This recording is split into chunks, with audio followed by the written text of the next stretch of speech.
સ્પર્ધાત્મક પરીક્ષાની તૈયારી કરતા વિદ્યાર્થીઓની પ્રથમ પસંદગી એટલે આઈસી ક્લિક્સ, જ્યાં તમને મળે છે દરેક કોર્સના વિષયવાઇઝ વિડીયોઝ, ફ્રી મટીરિયલ્સ તથા દરેક પરીક્ષાને લગતી સંપૂર્ણ માહિતી. તો આજે જ ડાઉનલોડ કરો તમારા મોબાઈલ પર આઈસી ક્લિક્સ એપ અને તમારા મિત્રો સાથે પણ શેર કરો. નમસ્કાર વિદ્યાર્થી મિત્રો, હું છું હર્ષિત કારિયા અને આઈસની યુટ્યુબ ચેનલ ઉપર આપ સર્વે વિદ્યાર્થી મિત્રોનું હાર્દિક સ્વાગત કરું છું. વિદ્યાર્થી મિત્રો, આપણે ગઈકાલના એક લેક્ચરની અંદર દશક જેવા પ્રશ્નોનું સોલ્યુશન કરેલું. એક ફક્ત ને ફક્ત પ્રશ્ન નહોતા, એક પ્રશ્ન હતો અને એની સાથે રિલેટેડ આખો કન્સેપ્ટ મેં ક્લિયર કરાવેલો છે. અટોથી ઈથી લઈને બધી જ વસ્તુ મેં એમાં આવરી લીધી છે અને મારો એ મહત્વનો હેતુ જે છે કે તમને એ જે કન્સેપ્ટ છે એ કન્સેપ્ટ ક્લિયર થઈ જાય. પરીક્ષામાં પૂછાઈ ગયેલા પ્રશ્નોનું સોલ્યુશન કરાવવાનો તાત્પર્ય એટલો જ છે. તમને ખબર છે ને મને ખબર છે કે પૂછાઈ ગયેલા પ્રશ્ન બીજી વાર રિપીટ નથી થવાના. તેમ છતાંય એ જે પ્રશ્ન પૂછાણો છે, જે કન્સેપ્ટ છે, એ કન્સેપ્ટની આજુબાજુમાંથી ઘણા બધા પ્રશ્ન પૂછાય છે અને તમે પણ જાણો છો ને હું પણ જાણું છું. તો આપણે એ બધા પ્રશ્નને એવી રીતના સોલ્વ કરવાના છીએ કે એ પ્રશ્નનો જે આખો કન્સેપ્ટ છે, એની જે સમજૂતી છે, સમજૂતીને ઇન ડિટેલ એટલી સમજી લઈએ કે હવે એમાંથી ભવિષ્યમાં પ્રશ્ન પૂછાય તો તમે ઇઝીલી રીતના એ પ્રશ્નને એટેન્ડ કરી શકો, તમને રોકડા માર્ક મળી જાય અને તમારા જે કંઈ માર્ક્સ આવી રહ્યા છે એમાં 2, 4, 5 માર્ક્સનો વધારો થાય, એ મારો હેતુ છે.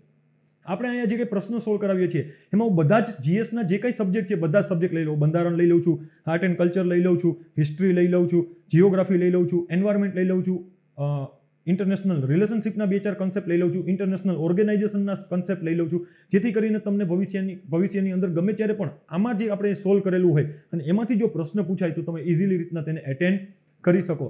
હવે કાલે એક વિદ્યાર્થી મિત્રોએ કમેન્ટ કરીને મને પ્રશ્ન પૂછેલો હતો કે સર, લોકસભાની અંદર વિરોધ પક્ષમાં બેસવા માટે લોકસભાની કુલ સદસ્ય સંખ્યાના 10% સીટો જોઈએ. આ વસ્તુ હતી, સાચી છે, ફેક્ટ છે. આનો પ્રશ્ન પણ આપણે કાલે સોલ્વ કર્યો, એની સમજૂતી પણ જોઈ. પરંતુ અત્યારની પરિસ્થિતિમાં લોકસભાની અંદર વિરોધ પક્ષ કોણ? અત્યારની પરિસ્થિતિમાં લોકસભાની અંદર વિરોધ પક્ષ કોઈ નથી, રાઈટ? કારણ કે કોઈ એવી પાર્ટી નથી કે જેને લોકસભાની કુલ સદસ્ય સંખ્યાના 10% સીટો એને મળેલી હોય. કોંગ્રેસ વિરોધ પક્ષમાં બેસવાળી સૌથી મોટી પાર્ટી છે, પરંતુ એની પાસે 10% સદસ્ય સંખ્યા નથી, એટલા માટે એમાં વિરોધ પક્ષનો નેતા કોઈ નથી. તો હવે આપણે આજના લેક્ચરની શરૂઆત કરીએ એની પહેલા એક મહત્વની જાહેરાત તમને કરી દઉં કે આપણા જે ઘણા બધા સોશિયલ મીડિયા પ્લેટફોર્મ છે, જેમ કે આપણી એક વોટ્સઅપ ગ્રુપ છે, બરાબર, એક આપણી ટેલિગ્રામ ચેનલ છે આઈસી રાજકોટ ઓફિશિયલ કરીને, એ આપણી યુટ્યુબ ચેનલમાં તો આપણે વિડીયો અપલોડ કરીએ જ છીએ, એક ઇન્સ્ટાગ્રામ છે, ફેસબુક છે ને ટ્વિટર. તમે જે કોઈ સોશિયલ મીડિયાની સાઇટ ઉપર તમે યુઝ કરતા હોય બધી જ જગ્યાએ આઈસીને ફોલો કરી લો, રાઈટ? અને આપણે અહીંયા જે પ્રશ્નનું સોલ્યુશન કરાવીએ છીએ તેની પીડીએફ તમને આઈસની ટેલિગ્રામ ચેનલ એટલે કે આઈસી રાજકોટ ઓફિશિયલ ઉપર તમને મળી જશે, જેથી કરીને તમારે લખવાની જરૂરિયાત રહેશે નહીં. હવે તમે અહીંયા મારી પાસે ભણી ગયા પછી એ તમારી પાસે પીડીએફ આવી ગઈ, ઘરે બેસી 10 મિનિટમાં એ વાંચી લ્યો, તમારું કામ પૂરું, 10 કન્સેપ્ટ ક્લિયર. તો ચલો આજના લેક્ચરની શુભ શરૂઆત કરીએ મિત્રો. પહેલો પ્રશ્ન છે, ભારતના રાજાઓના સમયમાં આવેલા પરદેશી પ્રવાસીઓની જોડીઓ પૈકી કઈ જોડી યોગ્ય છે? હવે અહીં એક જોડકું આપેલું છે અને એમાં એવું પૂછ્યું છે કે ભારત દેશની અંદર ઘણા બધા વિદેશી પ્રવાસીઓ આવ્યા અને એ જે પ્રવાસીઓ આવ્યા એ કયા રાજાના શાસનકાળ દરમિયાન આવ્યા, એવો પ્રશ્ન પૂછવામાં આવેલો છે. તો પહેલું છે ફાહિયાન, બીજું છે યુએનસાંગ અને ત્રીજું ઇબ્ન બતુતા. હવે ફાહિયાન કોના સમયમાં આવ્યો હતો? તો કે કુમારગુપ્ત રાજાના પ્રથમના સમયમાં આવ્યો હતો એવું કીધું છે. સાચું છે ખોટું છે આપણે જોઈએ. યુએનસાંગ કોના સમયમાં આવ્યો હતો? તો કે હર્ષવર્ધનના. અને ઇબ્ન બતુતા કોના? તો કે મોહમ્મદ બિન તુગલકના સમયમાં આવેલો હતો. તો આમાં જેને ફાહિયાન છે ને, ફાહિયાન એ કુમારગુપ્ત રાજા જે છે પ્રથમ, એના સમયમાં આવેલો નહોતો. હવે આપણે પેલા ફાહિયાન વિશે થોડુંક ડિટેલમાં જોઈ લઈએ. ફાહિયાન છે ને ચંદ્રગુપ્ત II ના સમયમાં ભારત આવ્યો હતો. બૌદ્ધ ધર્મની શિક્ષા માટે એ ભારત આવેલો ચાઇનાથી. કે બૌદ્ધ ધર્મનો ઉદ્ભવ તમને બધા જ વિદ્યાર્થી મિત્રોને ખબર છે કે ભારત દેશમાં થયેલો છે અને એના રિલેટેડ જે કાંઈ ડોક્યુમેન્ટેશન હતું એના માટે શિક્ષા લેવા માટે એ ભારત આવેલા હતા. ફાહિયાન, યુએનસાંગ એ બધા જ બૌદ્ધ ધર્મ માટે ભારત આવેલા હતા. અને એનો સમયગાળો કયો હતો? તો કે ઈસવીસન 400ની આજુબાજુના સમયગાળામાં ભારત આવ્યો હતો અને એ બૌદ્ધ ધર્મની જાણકારી મેળવીને પછી ક્યાં જતો રહ્યો? ફરી વખત ચાઇના જતો રહ્યો. એને ભારત દેશની અંદર પેશાવર, પાકિસ્તાનની અંદર આવેલું છે અત્યારે, તક્ષશિલા, મથુરા, કન્નૌજ, સાવસ્તી, કપિલાવસ્તુ, સારનાથ વગેરે જેવી જગ્યાઓએ મુલાકાત લીધેલી હતી. ઓકે, હવે આપણે અહીં આટલું જોઈએ ને એટલે આપણા પ્રશ્નનો જવાબ આપને આવડી જાય. પરંતુ આપણે ભારત દેશની અંદર આવેલા જે કોઈ એવા પ્રવાસીઓ છે કે જે મહત્વના છે તેને ઇન ડિટેલ જોઈ લેવાના છે. પહેલા તો તમે બધા જ વિદ્યાર્થી મિત્રો આ તમારી સ્ક્રીન ઉપર જે દેખાઈ રહ્યું છે તેનો સ્ક્રીનશોટ લઈ લો, રાઈટ? ઓકે, હવે આપણે આની આગળ સમજૂતી જોઈએ કે ભારત દેશની અંદર મેગાસ્થનીસ છે, બરાબર, એ કેના સમયમાં આવ્યો હતો તો કે ચંદ્રગુપ્ત મૌર્યના સમયમાં આવેલો હતો. ફાહિયાન તો કે ચંદ્રગુપ્ત બીજાના સમયમાં ભારત આવેલો હતો. યુએનસાંગ કોના સમયમાં ભારત આવ્યો હતો તો કે હર્ષવર્ધનના સમયમાં ભારત આવેલો હતો. મિત્રો જો આ બધા જ જે કોઈ મહત્વના ટ્રાવેલરો ભારતમાં આવેલા છે તેની ઇન ડિટેલ સમજૂતી લઈને આવ્યો છું. એટલે તમે બધા જ વિદ્યાર્થી મિત્રો આ એક જ સ્લાઇડની અંદરથી જો હવે કે ભવિષ્યમાં જોડકું પૂછાય તો તમે ઇઝીલી રૂપે તેનો જવાબ આપી શકો એવો મારો તાત્પર્ય છે. માર્કો પોલો કાકતીય સામ્રાજ્ય હતું સાઉથમાં અને એની રાણી હતી કોણ તો કે રુદ્રમા દેવી. એના સમયમાં ભારત આવેલા હતા. ઇબ્ન બતુતા મોહમ્મદ બિન તુગલકના સમયમાં ભારત આવેલા હતા. નિકોલો ડે કોન્ટી વિજયનગર સામ્રાજ્યના દેવરાય પ્રથમના સમયમાં ભારત આવેલા હતા. અબ્દુલ રઝાક વિજયનગર સામ્રાજ્ય પરંતુ રાજા કોણ તો કે દેવરાય દ્વિતીય, દેવરાય બીજો જે રાજા થઈ ગયો એના સમયમાં આવેલા હતા. ડોમિંગો પેસ વિજયનગર સામ્રાજ્યના કૃષ્ણદેવરાય જે રાજા હતા તેના સમયની અંતર્ગત તે ભારત આવેલા હતા. વિલિયમ હોકિંગ્સ જહાંગીરના સમયની અંદર ભારત આવેલા હતા. સર થોમસ રો કોના સમયમાં આવેલા હતા તો કે જહાંગીરના સમયમાં આવેલા હતા. અને જીન બેપ્ટિસ્ટ ટાર્વનિયર્સ કોના સમયમાં ભારત આવેલા હતા તો કે શાહજહાંના સમયમાં ભારત આવેલા હતા.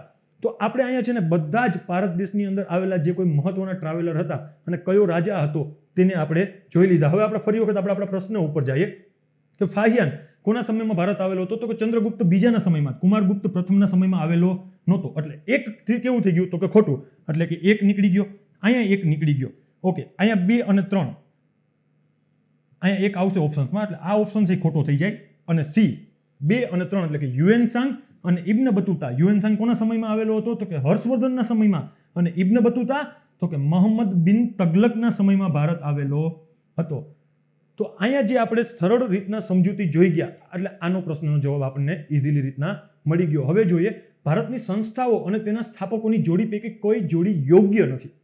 એટલે ભારત દેશની અંદર ઘણી બધી સંસ્થાઓ આવેલી છે, બરાબર. ઘણી સમાજ સુધારક સંસ્થાઓ હતી, ઘણી વિરોધાભાસની સંસ્થાઓ હતી કે જે અંગ્રેજ સરકારનો વિરોધ કરતી હતી. તો એવી ઘણી બધી સંસ્થાઓ છે અને ઘણી બધી સંસ્થાઓના અમુક લોકોએ સ્થાપના કરેલી છે. તો એના રિલેટેડ એક જોડકું પૂછવામાં આવેલું છે. બ્રહ્મો સમાજની સ્થાપના કોણે કરેલી હતી તો કે રાજા રામ મોહન રાયે કરેલી હતી. બીજું, પ્રાર્થના સમાજની સ્થાપના કોણે કરી હતી તો કે કેશવચંદ્ર સેન અને આત્મારામ પાંડુરંગે કરેલી હતી. સી, આર્ય સમાજની સ્થાપના કોણે કરેલી હતી? આર્ય સમાજની સ્થાપના સ્વામી દયાનંદ સરસ્વતીએ કરેલી હતી. એ વસ્તુ પણ સાચી છે. હોમ રૂલ લીગની સ્થાપના કોણે કરેલી હતી તો કે ગોપાલકૃષ્ણ ગોખલે. ખોટું. એની બેસન્ટ અને તિલક સાહેબ બંને સાથે મળીને હોમ રૂલ લીગની સ્થાપના કરેલી હતી. તો આનો જવાબ શું આવશે? નીચેના પૈકી કઈ જોડી યોગ્ય નથી? પ્રશ્ન શું પૂછ્યો છે? યોગ્ય નથી. તો આનો જવાબ શું થઈ જશે? ડી. રાઈટ.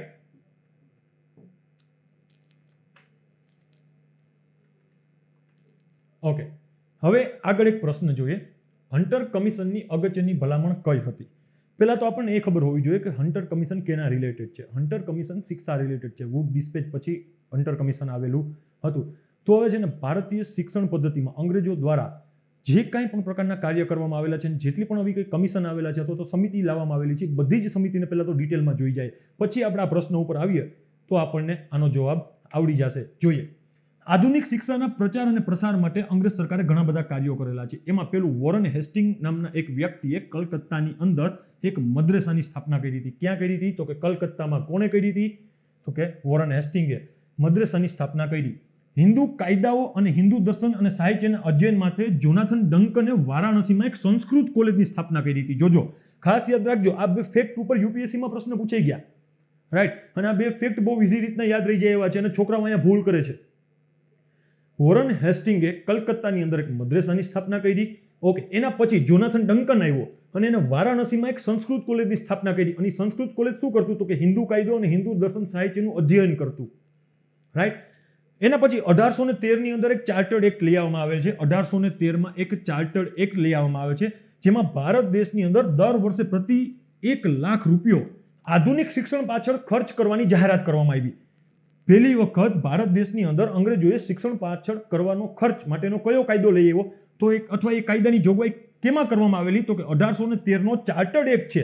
તેના અંતર્ગત એવું કહેવામાં આવેલું છે કે ભારત દેશની અંદર જે કંઈ શિક્ષણ પદ્ધતિ છે એમાં આધુનિક શિક્ષણ આપવા માટે પ્રતિ વર્ષ 1 લાખ રૂપિયાનો ખર્ચ અંગ્રેજ સરકાર કરશે. ઓકે, પછી આગળ જાય તો વિલિયમ બેન્ટિંગના સમયમાં લોર્ડ મેકોલોની અધ્યક્ષતામાં 1835ની આજુબાજુ લોર્ડ મેકોલોની એક સમિતિ બનાવવામાં આવેલી હતી. એ લોર્ડ મેકોલોની અધ્યક્ષતામાં એક સમિતિ બનાવી અને એને કીધું કે ભારત દેશની અંદર જે શિક્ષણ પદ્ધતિ છે એ કેવી રાખવી જોઈએ. શું ભારત દેશના લોકોને ભારતીય ભાષામાં ભારતીય સાહિત્ય અને દર્શન ભણાવવું જોઈએ? કે પછી પશ્ચિમી ભાષામાં અંગ્રેજીમાં પશ્ચિમી જ્ઞાનનું નોલેજ આપવું જોઈએ. આના માટે એક સમિતિ બનાવવામાં આવી અને એના અધ્યક્ષ કોને બનાવવામાં આવ્યો? તો લોર્ડ મેકોલેને બનાવવામાં આવ્યા. એ લોર્ડ મેકોલેએ ઘણી બધી ભલામણો કરી. એ ભલામણો થોડીક આપણે ડિટેલથી જોઈ જઈએ. આ સમિતિએ શું ભલામણ કરી કે ભારત દેશના લોકોને પાશ્ચાત્ય એટલે કે પશ્ચિમી જગતની અંદર જે કાંઈ શિક્ષણ છે તે શિક્ષણ આપો, અને ભાષા કઈ? તો કે અંગ્રેજી. ભારત દેશના લોકો કે જે હિન્દી બોલે છે, ગુજરાતી બોલે છે, મરાઠી બોલે છે, ઉડિયા બોલે છે, તેને અંગ્રેજીમાં શિક્ષણ આપવાનું. કેમાં આપવાનું? અંગ્રેજીમાં શિક્ષણ આપવાનું.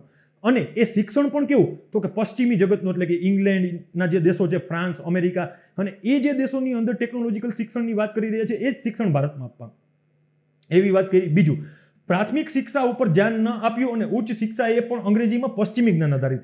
હવે આ કમિટીની આ જ વાક્યો ઉપર ભારત દેશના લોકોએ વિરોધ ચાલુ કર્યો. એનો વિરોધ શું હતો? તો કે ભારત દેશની અંદર તો પહેલા તો તમે ઉચ્ચ શિક્ષણ આપવાની વાત કરો, અને ભાઈ પહેલા 1 થી 10 ધોરણ તો ભણાવો, પછી તમે કોલેજની વાત કરજો. તમે 1 થી 10 ધોરણની અંદર પાયો જ નબળો રાખેલો છે, પાયો કાચો છે. અને હવે તમે એવી વાત કરો છો કે પાયો કાચો હોય, તમારો છોકરો ડાયરેક્ટ 10મું પછી ભણ્યા પછી 11મું ને 12મું અને કોલેજ ઇંગ્લિશ મીડિયમમાં ભણે, અને એ પણ પાશ્ચિમી એટલે કે પશ્ચિમી જગતમાં અપાતું નોલેજ, તો ભેગું નથી થવાનું. તો એનો વિરોધ કરવાની શરૂઆત કરી ભારતના લોકોએ કે ભાઈ તમે પેલા પ્રાથમિક શિક્ષણ એટલે કે 1 થી 10 ધોરણ લગનનું જે શિક્ષણ છે તેમાં ખર્ચ કરો, અને પછી હાયર એજ્યુકેશન પાછળ પછી ખર્ચ કરજો, એવી વાત થઈ. અને આના માટે પણ એક સિદ્ધાંત લઈ આવવામાં આવ્યો. કયો સિદ્ધાંત? તો કે અધોગામી નિસ્યંદનનો સિદ્ધાંત. આ ખાસ સિદ્ધાંત યાદ રાખજો, પૂછાય એવો છે. અધોગામી નિસ્યંદનનો સિદ્ધાંત નીચેનામાંથી કઈ બાબત સાથે સંકળાયેલો છે? શિક્ષણ આપ્યું હશે, રેલવે આપ્યું હશે, ઔદ્યોગિકરણ આપ્યું હશે, તો એમાં આપણે ખાસ યાદ રાખવાનું છે અધોગામી નિસ્યંદનનો જે સિદ્ધાંત છે એ સિદ્ધાંત શિક્ષણ સાથે સંકળાયેલો છે. કોણે આપ્યો? તો કે 1935ની અંદર લોર્ડ મેકોલોની અધ્યક્ષતામાં જે સમિતિ બનાવવામાં આવેલી હતી એ સમિતિએ આપેલો છે, અને ત્યારે ભારત દેશની અંદર વિલિયમ બેન્ટિંગ છે ગવર્નર હતા. રાઈટ. હવે આપણે જોઈએ અધોગામી નિસ્યંદન પદ્ધતિ એટલે શું? અધોગામી નિસ્યંદન પદ્ધતિ એટલે એવું કે એ લોકો એવું માની લીધું કે ભારત દેશની અંદર જે અમીર વર્ગ છે કે જે પૈસા ભરી શકે છે, સ્કૂલ ભણવા માટે ખર્ચ કરી શકે છે, તેવા લોકોને અંગ્રેજી ભાષામાં પશ્ચિમી નોલેજ આપો. પછી એ જે ભણી ગણી અને ભારત દેશના લોકો છે એ ગરીબ લોકોને મફતમાં ભણાવશે. એટલે જવાબદારી કોના ઉપર નાખી દીધી? એને અમીરો ઉપર નાખી દીધી. ભારત દેશની અંદર જે કંઈ અમીર વર્ગ છે તેને પાસેથી પૈસા લ્યો, તેને અંગ્રેજીમાં ભણાવો, અને પશ્ચિમી જે આપણું જગત છે તેનું નોલેજ આપો. પછી એ ભારત દેશના ગરીબોને મફતમાં ભણાવશે. એટલે કે મુઠ્ઠીભર લોકોને ભણાવો. આ મુઠ્ઠીભર લોકો બીજા 10-12 લાખ લોકોને ભણાવશે. એવો સિદ્ધાંત, એટલે કે અધોગામી નિસ્યંદનનો સિદ્ધાંત. રાઈટ. પછી આ બધી વાત હાલતી હતી તો 1854 આવ્યું, અને 1854ની અંદર જે અધોગામી નિસ્યંદનનો સિદ્ધાંત હતો તેનો ખૂબ જ વિરોધ થયો, એટલે 1854માં આ સિદ્ધાંતને પાછો ખેંચી લીધો. અને 1854ની અંદર જ એક વુડ ડિસ્પેચ લઈ આવવામાં આવે છે. બરાબર. ચાર્લ્સ વુડની અધ્યક્ષતામાં એક સમિતિનું ગઠન કરવામાં આવે, અને એ સમિતિના નામ ઉપરથી વુડ ડિસ્પેચ એનું નામ પડે. ત્યારે ગવર્નર કોણ હોય છે? તો કે લોર્ડ ડેલહાઉસી ગવર્નર હોય છે. વુડ ડિસ્પેચ ભારતીય શિક્ષા માટે મેગ્ના કાર્ટા કહેવાય. જો આ ખાસ યાદ રાખજો, ભારતીય શિક્ષણ પદ્ધતિ માટે મેગ્ના કાર્ટા કોને કહેવામાં આવે છે? નીચે 4 નામ આપશે: વુડ ડિસ્પેચ, હન્ટર કમિશન, બરાબર, વર્ધા શિક્ષણ યોજના. તો એવા તમને 3-4 નામ આપી દેશે. તો આપણે ખાસ યાદ રાખવાનું છે કે 1854ની અંદર જે વુડ ડિસ્પેચ લેવામાં આવેલું હતું તે ભારતીય શિક્ષણ પદ્ધતિ માટે મેગ્ના કાર્ટા તરીકે ઓળખવામાં આવે છે. લંડન વિશ્વવિદ્યાલયોની જેમ ભારતમાં કલકત્તા, મુંબઈ અને મદ્રાસમાં લંડનની અંદર જે કાંઈ વિશ્વવિદ્યાલય હતી એના તર્જ ઉપર અને એના જેવી ભારત દેશની અંદર કલકત્તા, મુંબઈ અને મદ્રાસમાં 3 વિશ્વવિદ્યાલય ખોલવામાં આવી. કેના અંતર્ગત? તો કે વુડ ડિસ્પેચ અંતર્ગત. હવે વુડ ડિસ્પેચની ઘણી બધી ભલામણો છે. આપણે બહુ બધી ડિટેલમાં નથી જતા. રાઈટ. જેટલી મહત્વની છે એટલી આપણે લઈ લીધી. અને પ્રથમ સ્ત્રીઓ માટે શિક્ષણની પણ વાત કરેલી હતી. પછી આપણે જોઈએ હન્ટર કમિશન 1882માં આવ્યું. શિક્ષણ રિલેટેડ જ છે. વુડ ડિસ્પેચ 54માં આવ્યું. 54 પછી પાછી એમાં થોડો ઘણો સુધારો કરવા માટે હન્ટર કમિશન આવ્યું, અને એની સાલ કઈ? તો કે 1882. 1882ની અંદર લોર્ડ રિપન ભારત દેશની અંદર ગવર્નર હતા, અને એને પ્રાથમિક શિક્ષણ માટે WW હન્ટરની અધ્યક્ષતામાં એક આયોગની ગઠન કર્યું. પરંતુ આ જે છે એ પ્રાથમિક શિક્ષા માટે હતું. કેના માટે હતું? પ્રાથમિક શિક્ષા માટે. એટલે કે 1 થી 10 ધોરણની જે શિક્ષા આપવાની વાત હતી તે પ્રાથમિક શિક્ષા માટે આ હન્ટર કમિશનની ગઠન કરવામાં આવેલું હતું. એને એવી વાત કરી કે સ્ત્રીઓની શિક્ષણની પણ વાત કરી કે સ્ત્રીઓને પણ શિક્ષણ આપો. સ્ત્રીઓની શિક્ષણ આપવાની વાત હન્ટર કમિશને કરી. એની પહેલા પણ એક કમિશન આવી ગયું હતું કે જેને સ્ત્રીઓની શિક્ષણની વાત કરેલી. કયું? તો કે વુડ ડિસ્પેચ. વુડ ડિસ્પેચે પણ કીધું હતું કે ભારત દેશની અંદર મહિલાઓને શિક્ષણ આપો. એવી વાત કરવાવાળું પહેલું પૂછાય તો વુડ ડિસ્પેચ આવશે, અને દ્વિતીય નંબરમાં કોણ? તો કે હન્ટર કમિશન. ક્લિયર? આગળ વધીએ. લઘુમતીને પ્રાથમિક શિક્ષણ આપો. એટલે કે લઘુમતી જે ભારત દેશની અંદર છે તેમને પણ પ્રાથમિક શિક્ષણ આપવું એવું 1882 ની અંદર આવેલું હન્ટર કમિશનની ભલામણ હતી. પછી આગળ જાય તો 1902 ની અંદર રેલ કમિશન આવ્યું. શું આવ્યું? Rail commission. અને આનો જ્યારે કરઝન સાહેબ હતા ભારત દેશની અંદર અને વિશ્વવિદ્યાલય શિક્ષાના વિકાસ માટે ભલામણો આપી. એટલે કે ભારત દેશની અંદર જે વિશ્વવિદ્યાલય શિક્ષા કહેવાય, આઈઆઈટી, આઈઆઈએમ, એના લેવલની જે કઈ શિક્ષાઓ કહેવાય, તેના રિલેટેડ ભલામણ આપવા માટે રેલ કમિશનની ગઠન કરવામાં આવેલું હતું. 1917માં સેન્ડલર આયોગ બન્યું. કયું બન્યું? તો કે સેન્ડલર આયોગ બન્યું. આમાં છે ને માઇકલ સેન્ડલરની સાથે 2 ભારતીયો હતા. આ એક મહત્વની બાબત છે. ક્યારે? 1917ની અંદર એજ્યુકેશન માટે એક સેન્ડલર આયોગ બનાવવામાં આવ્યો અને આ સેન્ડલર આયોગની અંદર અત્યાર સુધી બધા જ આયોગમાં ફક્ત ને ફક્ત અંગ્રેજો હતા. પહેલી વખત એવું બન્યું કે 2 ભારતીયોને પણ સ્થાન આપવામાં આવ્યું. અને 2 ભારતીયો કયા? તો કે ડોક્ટર આશુતોષ મુખર્જી અને જિયાઉદ્દીન અહમદ. એ 2 ભારતીયો હતા કે જેને સેન્ડલર આયોગની અંદર સ્થાન આપવામાં આવ્યું. આ આયોગની નિયુક્તિ કલકત્તા જે વિશ્વવિદ્યાલય બનાવવામાં આવેલી હતી અને એના સમસ્યા જે હતી એ સમસ્યાના સમાધાન માટે આ આયોગનું ગઠન કરવામાં આવેલું હતું. અને આ જે કલકત્તાની જે વિશ્વવિદ્યાલય છે એ વુડ ડિસ્પેચ અંતર્ગત બનાવવામાં આવી હતી. આપણે આગળ જોઈ ગયા ને 1854 ની અંદર વુડ ડિસ્પેચ જે આવ્યું હતું ને એને એવું કીધું હતું કે લંડનમાં જે કઈ વિશ્વવિદ્યાલયો છે તેના તર્જ ઉપર ભારત દેશની અંદર કલકત્તા, મુંબઈ અને મદ્રાસની અંદર શું બનાવવામાં આવશે? 3 વિશ્વવિદ્યાલય બનાવવામાં આવશે. એ વિશ્વવિદ્યાલયમાં આગળ જતા પ્રોબ્લેમ છે 1917 ની અંદર અને પ્રોબ્લેમના સમાધાન માટે સેન્ડલર આયોગની નિયુક્તિ કરવામાં આવેલી હતી. પછી આગળ જતા હાર્ટેગોન સમિતિ એવી 1929 ની અંદર. આને પણ પ્રાથમિક શિક્ષાના પ્રચાર પ્રસારને વાત કરી. કેની વાત કરી? તો કે પ્રાથમિક શિક્ષાના પ્રચાર અને પ્રસારની વાત કરી. આ સમિતિના ભલામણના આધારે કેન્દ્રીય શિક્ષા સલાહકારી બોર્ડની સ્થાપના કરવામાં આવી. એટલે હાર્ટેગોન સમિતિ એવું કીધું કે ભારત દેશની અંદર જો તમે ખરેખર શિક્ષણ માટે કંઈક કરવા માંગતા હોય તો એક બોર્ડ બનાવી નાખો કે જે ભારત દેશની અંદર શિક્ષણ પદ્ધતિઓ છે તેમાં જે ડે ટુ ડે કામ છે, હરોજના જે કામ છે એ બધા જ કામ આ બોર્ડ કરશે. તો કેન્દ્રીય શિક્ષા સલાહકારી બોર્ડ બનાવવામાં આવ્યું. રાઈટ. પછી આગળ જોઈએ તો વર્ધા યોજના આવી. આ વર્ધા યોજના બહુ કામની છે કારણ કે 86મો બંધારણીય સુધારો જ્યારે કર્યો ને કેન્દ્ર સરકારે ત્યારે આ યોજના ખૂબ જ ચર્ચાનો વિષય રહી હતી. અને આપણે અનુચ્છેદ ભારત દેશના બંધારણના ભાગ 3માં 12 થી લઈને 35 વચ્ચે જે કંઈ મૂળભૂત અધિકારો આપવામાં આવેલા છે તેમાં 86મા બંધારણીય સુધારા અંતર્ગત 21A અથવા તો 21K મૂળભૂત અધિકાર જે ઉમેરેલો છે 6 થી 14 વર્ષના બાળકોને મફત અને ફરજિયાત શિક્ષણ એ આપણે અત્યારે આપ્યું.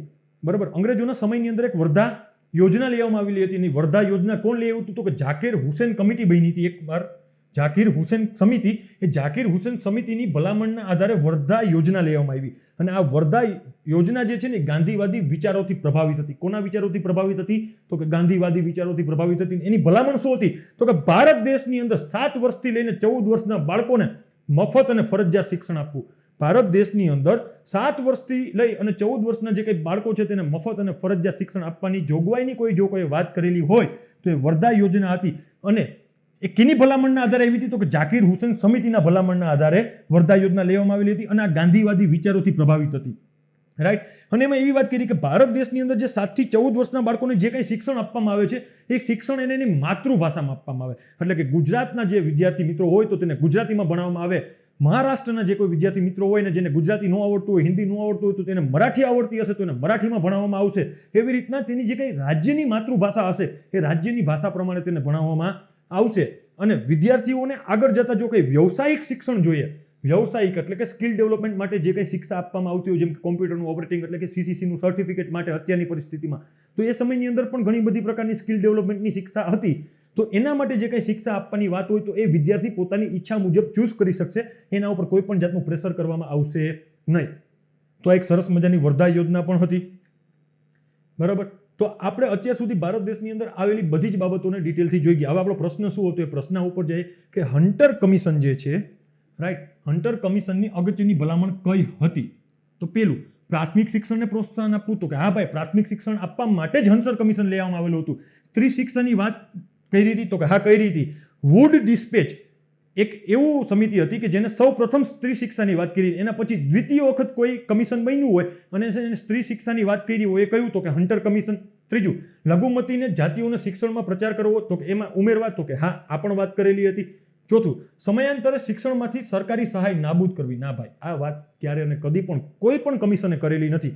રાઈટ. 1813 ની અંદર જે કાયદો લઈ આવ્યા અને કાયદા અંતર્ગત 1 લાખ રૂપિયા આપવાની વાત કરી પછી એ ક્યારે અને કદી પણ અંગ્રેજોએ ઓછું કર્યું નથી. હા, એનો ખર્ચો બીજો કરી નાખતા પરંતુ એમાં ઘટાડો કર્યો નથી. તો ચોથું ખોટું થઈ ગયું. તો આમાંય 4, આમાંય 4 ને આમાંય 4. તો જવાબ શું થઈ ગયો? 1, 2 અને 3.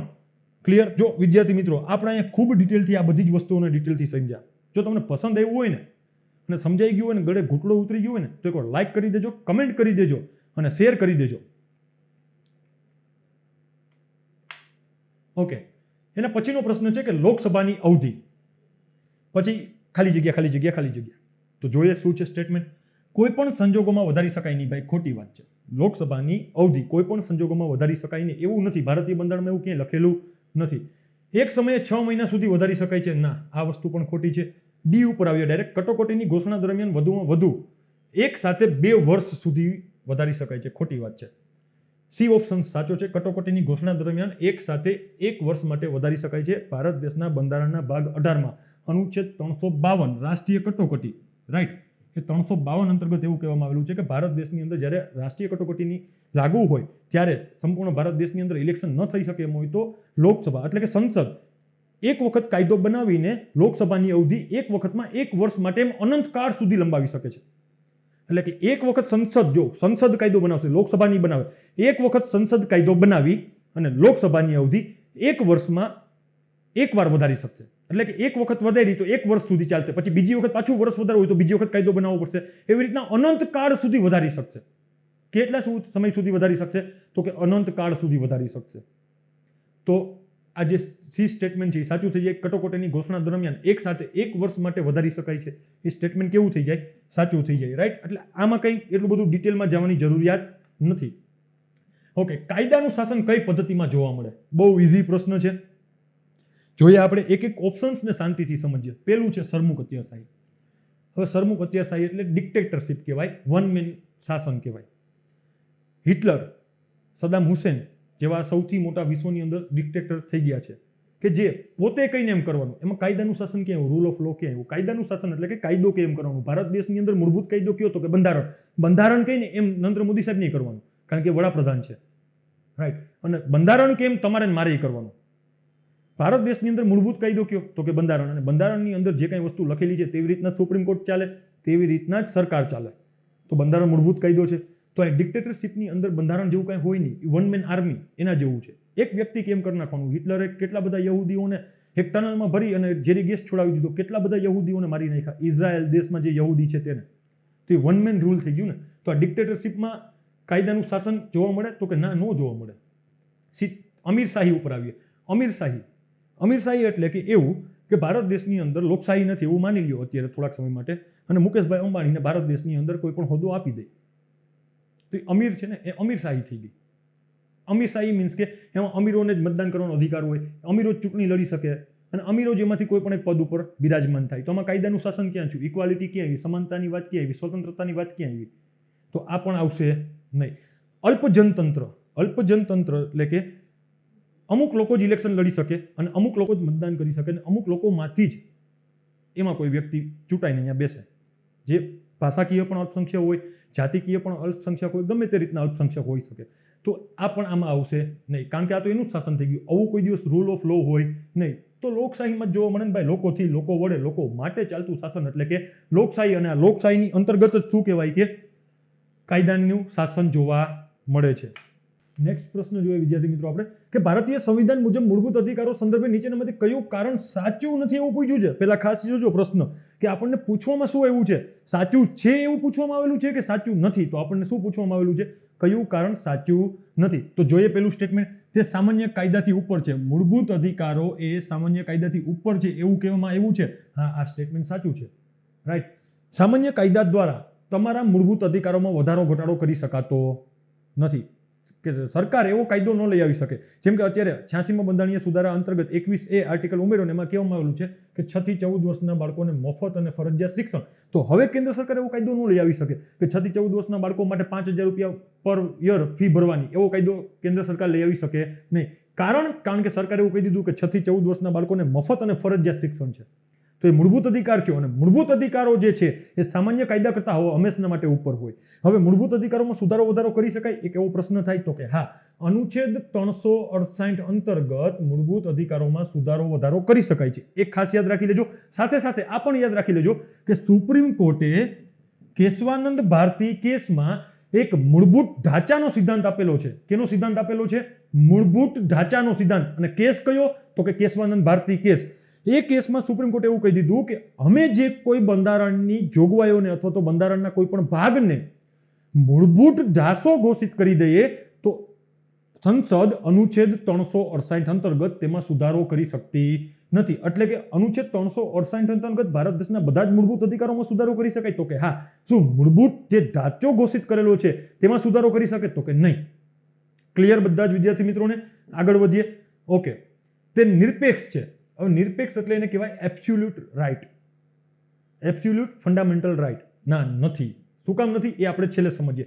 તે ન્યાયસંગત છે? તો કે હા. મૂળભૂત અધિકારોનું ઉલ્લંઘન થાય એટલે અનુચ્છેદ 32 અને અનુચ્છેદ 226 અંતર્ગત તમે અનુચ્છેદ 32 અંતર્ગત સીધા જ સુપ્રીમ કોર્ટ અને અનુચ્છેદ 226 અંતર્ગત સીધા જ હાઈકોર્ટમાં જઈ શકો છો. અને તમને અનુચ્છેદ 32 અંતર્ગત જે કંઈ 5 પ્રકારની રીતો આપવામાં આવેલી છે, હેબિયસ કોર્પસ, મેન્ડામસ, એવી રીતો તમે દાખલ કરી શકો છો જો તમારા મૂળભૂત અધિકારોનું ઉલ્લંઘન થાય તો. ક્લિયર?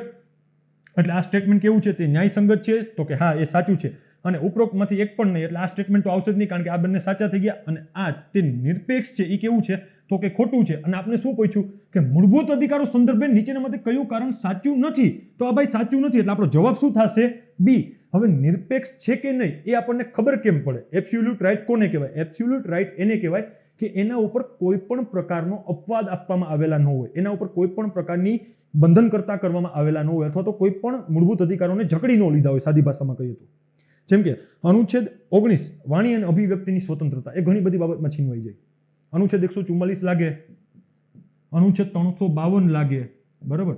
અનુચ્છેદ 352 લાગે ત્યારે અનુચ્છેદ 358 અને અનુચ્છેદ 359, અનુચ્છેદ 358 અંતર્ગત ભારત દેશના બંધારણના ભાગ 3માં આપવામાં આવેલો મૂળભૂત અધિકાર અનુચ્છેદ 19 એ ઓટોમેટિક નિલંબિત થઈ જાય જ્યારે અનુચ્છેદ 352 અંતર્ગત કટોકટીની, રાષ્ટ્રીય કટોકટીની ઘોષણા થાય ત્યારે. અને રાષ્ટ્રીય કટોકટી પણ બે પ્રકારે ઘોષિત કરવામાં આવે, એક તો આંતરિક કટોકટી અને એક બાહ્ય કટોકટી. આંતરિક કટોકટી ક્યારે લાગુ પડે? તો કે સશસ્ત્ર વિદ્રોહમાં. અને બાહ્ય કટોકટી ક્યારે લાગુ થાય? તો કે યુદ્ધ અને બાહ્ય આક્રમણના કારણે. અનુચ્છેદ 352 અંતર્ગત યુદ્ધ અને બાહ્ય આક્રમણના આધારે જો બાહ્ય કટોકટી લગાવવામાં આવે, એટલે કે યુદ્ધ અને બાહ્ય આક્રમણના કારણે જ્યારે રાષ્ટ્રીય કટોકટી લગાવવામાં આવે છે ત્યારે અનુચ્છેદ 358 અંતર્ગત અનુચ્છેદ 19 સ્વતઃ નિલંબિત થઈ જાય. એટલે કે રાષ્ટ્રપતિએ આની જાહેરાત કરવી પડતી નથી. જેવી અનુચ્છેદ 352 લાગુ થાય યુદ્ધ અને બાહ્ય આક્રમણના આધારે, ત્યારે અનુચ્છેદ 358 ની અંદર એવી જોગવાઈ કરવામાં આવેલી છે કે અનુચ્છેદ 19 સ્વતઃ નિલંબિત થઈ જશે, એટલે કે વાણી અને અભિવ્યક્તિની સ્વતંત્રતા છીનવાઈ જશે. તો એ એબ્સોલ્યુટ નો કહેવાય. ભારત દેશના બંધારણની અંદર જે કંઈ મૂળભૂત અધિકારો આપવામાં આવેલા છે તેના ઉપર યથાશક્તિ કેન્દ્ર સરકાર એના ઉપર રોક લગાવી શકે છે અથવા તો એને નિલંબિત કરતા, લાગુ કરતા અટકાવી શકે છે. જેવી રીતના અનુચ્છેદ 352 અંતર્ગત અનુચ્છેદ 358 જોયું, એવી જ રીતના અનુચ્છેદ 352 અંતર્ગત રાષ્ટ્રીય કટોકટીની ઘોષણા થાય ત્યારે અનુચ્છેદ 359 અંતર્ગત રાષ્ટ્રપતિ એક ઉદ્ઘોષણા બહાર પાડે અને ઉદ્ઘોષણાની અંદર જે કોઈ અનુચ્છેદ, જે કોઈ મૂળભૂત અધિકારોનો ઉલ્લેખ કરવામાં આવેલો હોય તે મૂળભૂત અધિકારો નિલંબિત થઈ જાય. રાઈટ? ચલો આગળ વધીએ. તો આનો જવાબ શું આવશે? બી. રાજ્યની વિધાન પરિષદ ખાલી જગ્યા રચી શકે અથવા નાબૂદ કરી શકે છે. સંસદની ભલામણથી રાષ્ટ્રપતિ. ખોટું ભાઈ. રાજ્ય વિધાનસભા દ્વારા ખોટું. સંસદ સરળ કાયદાથી નહીં. રાજ્યસભા એક પ્રસ્તાવ પસાર કરે, એ લોકસભાને એટલે સંસદની અંદર મોકલે, સંસદ એને પસાર કરીને પછી રાષ્ટ્રપતિને મોકલે અને રાષ્ટ્રપતિ સહી કરી દે એટલે શું કહેવાય કે રાજ્યની અંદર વિધાન પરિષદનું સર્જન થઈ જાય. એવી જ રીતના જ્યારે વિધાન પરિષદ બની ગઈ પછી વિધાન પરિષદને નાબૂદ કરી નાખવાની વાત આવે તો જે તે રાજ્ય પોતાના વિધાનસભામાંથી પ્રસ્તાવ પસાર કરશે, એ સંસદમાં મોકલશે, સંસદમાં લોકસભા અને રાજ્યસભાને પસાર કરશે અને રાષ્ટ્રપતિ પાસે જશે, રાષ્ટ્રપતિમાં સાઇન કરી દેશે એટલે નાબૂદ થઈ ગયા. સેમ પ્રોસેસ છે. તો અહીંયા આનો જવાબ ડી. સંસદ સંબંધિત રાજ્યની વિધાનસભાની ભલામણથી કોઈ પણ રાજ્ય વિધાન પરિષદની રચના કરી શકે છે. સાવ બેઝિક પ્રશ્ન છે આ. તો આપણે કન્સેપ્ટ ક્લિયર કરી જ નાખ્યો અત્યારે સાથે સાથે. ન આવડતો હોય તો બેઝિક રીતના આવડી જાય. નીચેના પૈકી કયો દેશ શાંઘાઈ સહયોગ સંગઠન એટલે કે નો સભ્ય નથી? Shanghai cooperative organization, SCO. અહીંયા SOC લખાઈ ગયું, ખોટું છે.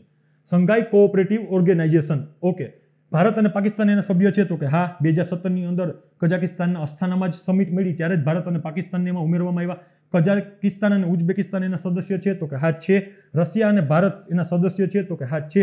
બાંગ્લાદેશ અને શ્રીલંકા એના સદસ્ય નથી. તો જોઈ લઈએ આપણે SCO રિલેટેડ બેઝિક જે ઇન્ફોર્મેશન છે તે.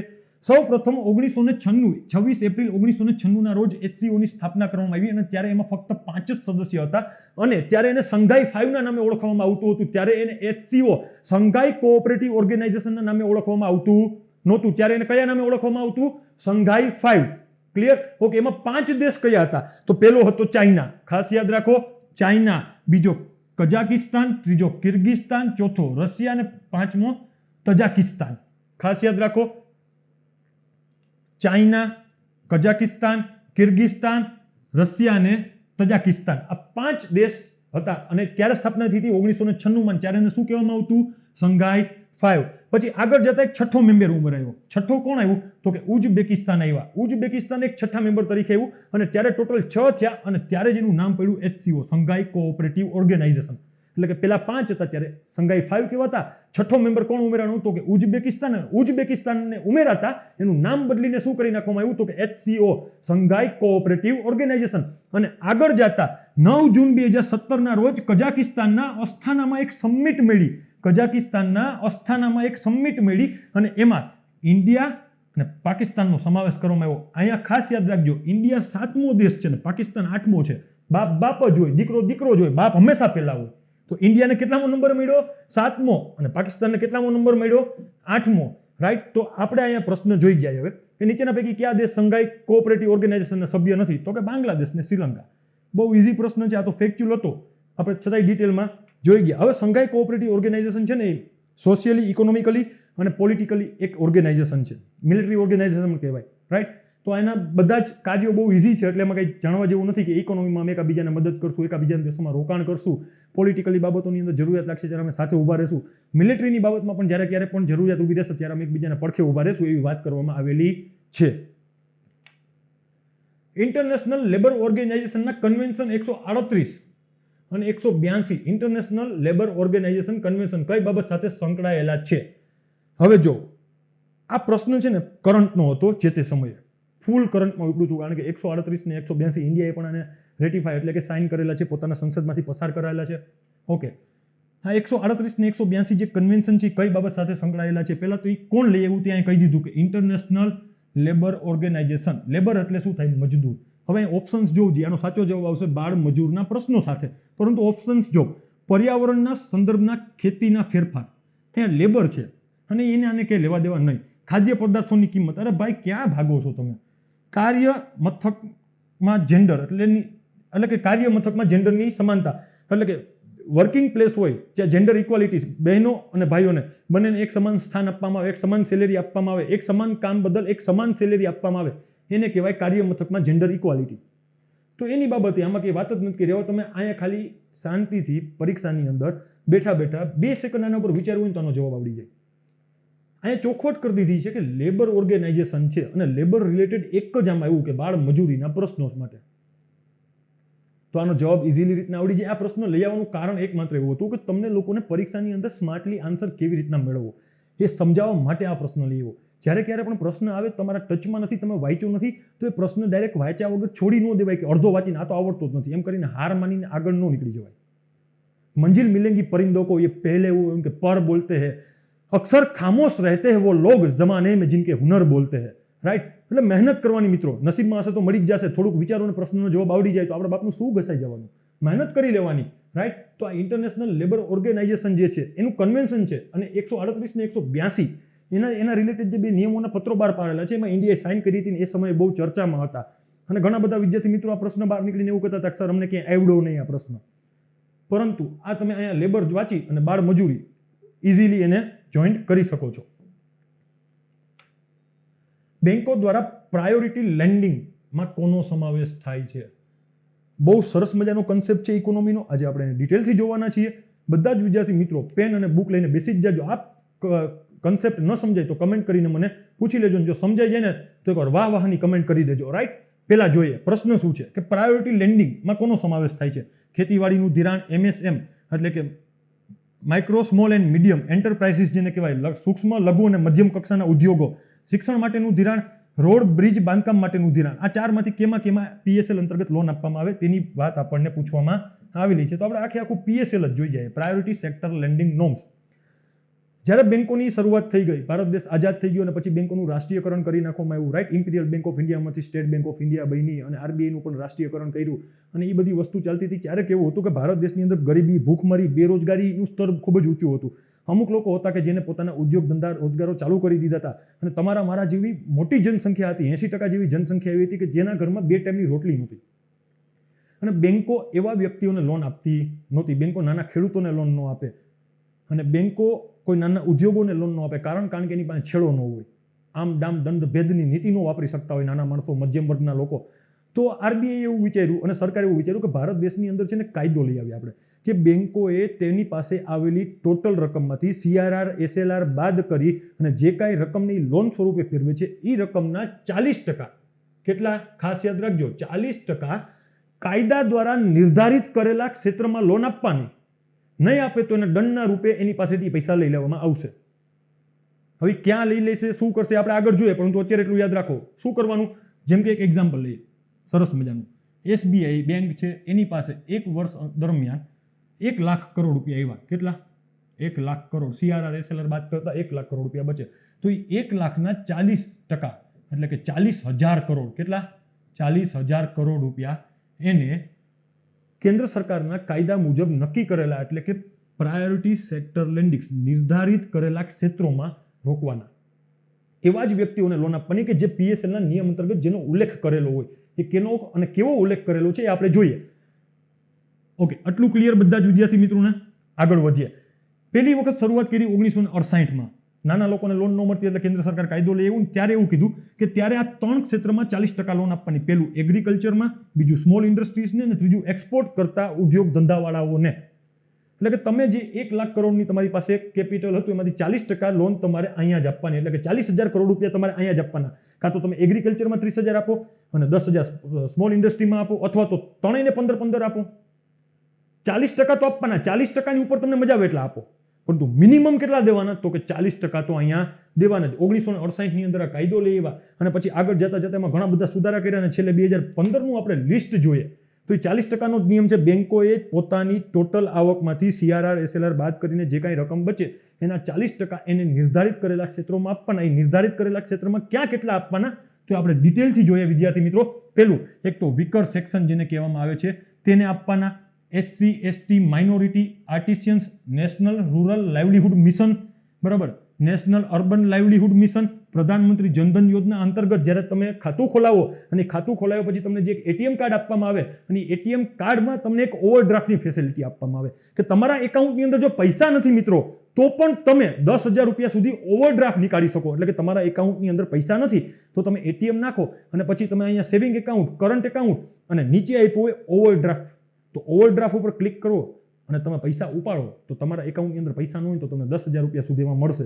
જો તમારી પાસે પ્રધાનમંત્રી જનધન યોજનાવાળું ATM હોય, ખાતું હોય, તો તમારે બેંકની અંદર એક એપ્લિકેશન દેવી પડશે. એપ્લિકેશન દઈ આવજો અને 10,000 રૂપિયાવાળી યોજના ચાલુ કરાવી લેજો. રાઈટ? તો એ 10,000 રૂપિયા અને મેન્યુઅલ સ્કેવેન્જર એટલે કે જે હાથે કંઈ કામ કરતા જે મજદૂરો છે તેવા લોકો માટે બધી જ બેંકોએ પોતાના 40%માંથી 10% લોન આને આ બધા વચ્ચે આપવાની. હવે આપણે એક એક્ઝામ્પલ લીધું હતું કે SBI 1 લાખ કરોડ, એમાંથી 40%, 40,000 કરોડ. તો 40,000 કરોડ જે એને દેવાની વાત હતી, 40,000 કરોડમાંથી અહીંયા કેટલા દેવા પડશે એને? 10,000 કરોડ રૂપિયા અહીંયા રોકી દેવાના. એટલે આ બધા વચ્ચે 10,000 કરોડ રૂપિયાની લોન આપવાની. બીજું સ્ટેટમેન્ટ જોઈએ એગ્રીકલ્ચરમાં, તો કે સ્મોલ અને બિગ ફાર્મર એટલે કે નાના ખેડૂતો અને મોટા ખેડૂતો વચ્ચે કેટલા ટકા આપવાની? તો કે 10%. એટલે કે 40,000 ના કેટલા થશે? 10,000 કરોડ. રાઈટ? આગળ જોઈએ એગ્રીકલ્ચર, પાછું માર્જિનલ ફાર્મર અને સ્મોલ ફાર્મર. માર્જિનલ ફાર્મર એટલે કે અપ ટુ 1 હેક્ટર એટલે કે 1 હેક્ટરથી ઓછી જમીન હોય તેવા ખેડૂતોને, અને સ્મોલ ફાર્મર કોને કીધા? તો કે 1 હેક્ટરથી વધારે અને 2 હેક્ટરથી ઓછી હોય તેવા ખેડૂતોને 8% લોન આપવાની. એટલે કે 8,000 કરોડ રૂપિયા અહીંયા આપવાના.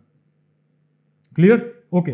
માઇક્રો એન્ટરપ્રાઇઝીસ અને ખાદી વિલેજ ઇન્ડસ્ટ્રીઝ જે છે એને 7,500 કરોડ એટલે કે 7%, 7.5% એટલે કે 7,500 કરોડ રૂપિયા અહીંયા આપવાના. 7,500 crore.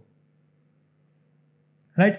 Small and medium enterprises, Pradhan Mantri Awas Yojana, food processing industry, vermi compost, bio fertilizer, seed production, student education loan. તમને જે કંઈ શિક્ષણ માટેની 10 લાખ સુધીની જે લોન મળે છે, વિદેશમાં ભણવા જવું હોય તો વિદેશમાં અને ભારત દેશમાં ભણવું હોય તો ભારત દેશમાં, એ જે બેંક તમને લોન આપી PSL અંતર્ગત આપે. કેન્દ્ર સરકારે ફિક્સ કરી રાખ્યું કે ભાઈ અહીંયા તો તમારે લોન દેવાની જ છે, 10 લાખથી નીચેની બધી જ લોન PSLમાં ગણાશે, રાઈટ. પછી સોશિયલ ઇન્ફ્રાસ્ટ્રક્ચર એટલે કે સ્કૂલ બનાવી, સોશિયલ ઇન્ફ્રાસ્ટ્રક્ચરમાં સ્કૂલ બનાવી, હેલ્થ કેરની ફેસિલિટી આપી, ડ્રિંકિંગ વોટરની ફેસિલિટી આપી અને રિન્યુએબલ એનર્જી પ્રોજેક્ટ, આવી બધી જગ્યાએ તમારે 4.5% એટલે કે 4,500 કરોડ રૂપિયા તમારે અહીંયા આપવાના. આ જે આંકડા લખું છું ને એ તો એક્ઝામ્પલ લીધેલું છે આપણું, એટલે એને અહીંયા મિક્સ તમને એટલા માટે કરાવ્યું કે તમને બધું સરસ રીતના સમજાઈ જાય કે SBI પાસે 1 લાખ કરોડ આવ્યા, 1 લાખ કરોડમાંથી એને 40% એટલે કે 40,000 કરોડ રૂપિયા ક્યાં દેવાના, તો કે 10,000 કરોડ એટલા બધા વચારે દેવાના, 10,000 કરોડ આ બેને જ દેવાના, ધ્યાનથી સાંભળજો. પછી 8,000 કરોડ ક્યાં દેવાના, તો કે માર્જિનલ ફાર્મર અને સ્મોલ ફાર્મરને જ દેવાના. 7,500 કરોડ ક્યાં દેવાના લોનમાં SBI એ, તો કે માઇક્રો એન્ટરપ્રાઇઝીસ અને ખાદી વિલેજ ઇન્ડસ્ટ્રીને જ દેવાના. ઓકે, એના પછીના જે 4.5% છે એટલે કે 4,500 કરોડ રૂપિયા છે એ સ્મોલ એન્ડ મીડિયમ એન્ટરપ્રાઇઝીસને PM Awas Yojana, food processing industry, vermi compost, bio fertilizer, social infrastructure, એવી રીતના બધી જ જગ્યાએ દેવાના. તો હવે આપણે એમ થાય કે આટલું બધું કેમ યાદ રાખવું? આ યાદ ન રખાય, 1-2 વખત વાંચો ને એટલે ઇઝીલી રીતના તમને આવડી જાય. શું થઈ જાય? આવડી જાય. આનો સરવાળો કરો, 10 + 10 = 20, 20 ને 8 28 ને 1 ગણી લો 8 એટલે 36 એટલે 35.5 થાય એટલે 36 ગણી લઈએ અને આ 4.5 એટલે 40. તો આ જો 40% થઈ ગયું, આ 40%નો નિયમ છે. હવે આની અંદર ડિટેલમાં હું નથી લઈ જતો કે અહીંયા 1%, અહીંયા 0.5%, 0.5%, એવી બધી આપણે ડિટેલની જરૂર નથી, કારણ કે આપણે કઈ RBIની સુપર ક્લાસ 1-2ની ઓફિસરની એક્ઝામ આપતા નથી. હવે આપણે ફરી વખત આપણા પ્રશ્ન ઉપર જઈએ. બેંકો દ્વારા પ્રાયોરિટી લેન્ડિંગ માટેમાં કોનો સમાવેશ કરવામાં આવે? હવે વાંચો. ખેતીવાડીમાં વાત કરી તો કે હા, એમાં તો આપણે ડિટેલથી જોઈએ. MSME ને તો કે હા, એને આપવાનું. શિક્ષણ માટે લોન આપવાની વાત છે. એમાં કેવું એવું હતું કે રોડ, બ્રિજ અને બાંધકામ માટે ધિરાણ કરવું? ના, એવું ક્યાંય આવેલું નથી. એટલે આમાં આવશે નહીં 4, તો કે 4 નીકળી ગયો, અહીંયા 4 નીકળી ગયો, અહીંયા 4 નીકળી ગયો. જવાબ શું બચ્યો? 1, 2 અને 3. જો મિત્રો આ કન્સેપ્ટ છે ને બહુ ઇઝી હતો અને થોડોક ફેક્ચ્યુઅલ વાળો પણ હતો. સમજાઈ ગયું હોય તો લાઈક આપજો, કમેન્ટ આપજો અને શેર કરજો. ક્લિયર? ફરી વખત જણાવી દઉં, આપણે જે આજનો લેક્ચર અહીં પતાવ્યો છે તેમાં તમે બધા જ વિદ્યાર્થી મિત્રો આપણી જે કંઈ ઇન્સ્ટાગ્રામ છે, ફેસબુક છે, આપણી વેબસાઇટ છે, રાઈટ, વોટ્સઅપ છે, યુટ્યુબ ચેનલ છે, આપણી ટેલિગ્રામ ચેનલ છે, એ બધી જ વસ્તુ જગ્યાએ જોઈન કરી લો. અને આપણી ટેલિગ્રામ ચેનલ છે આઈસ ઓફિશિયલ રાજકોટ, તેમાં તમને આપણી જે આ PDF છે આપણા લેક્ચરની એ મળી જશે. ગઈકાલના લેક્ચરની પણ મળી જશે અને આજના લેક્ચરની પણ મળી જશે. જો કોઈ વિદ્યાર્થી મિત્રોને કાંઈ પણ પ્રશ્ન હોય તો મને પૂછી શકે છે કમેન્ટ બોક્સની અંદર, હું એનો જવાબ જરૂરથી આપીશ. અને એવો કોઈ પ્રશ્ન હશે કે જે કમેન્ટમાં તમને નહીં સમજાવી શકાય એમ હોય તો આજના લેક્ચરમાં મેં જેમ શરૂઆતમાં એક ઓલા ભાઈનો પ્રશ્ન હતો એ મેં સોલ્વ કરાવ્યો, એવી રીતના હું નેક્સ્ટ લેક્ચરમાં તમારા પ્રશ્ન પાછો સોલ્વ કરાવી દઈશ. જય હિન્દ, જય ભારત.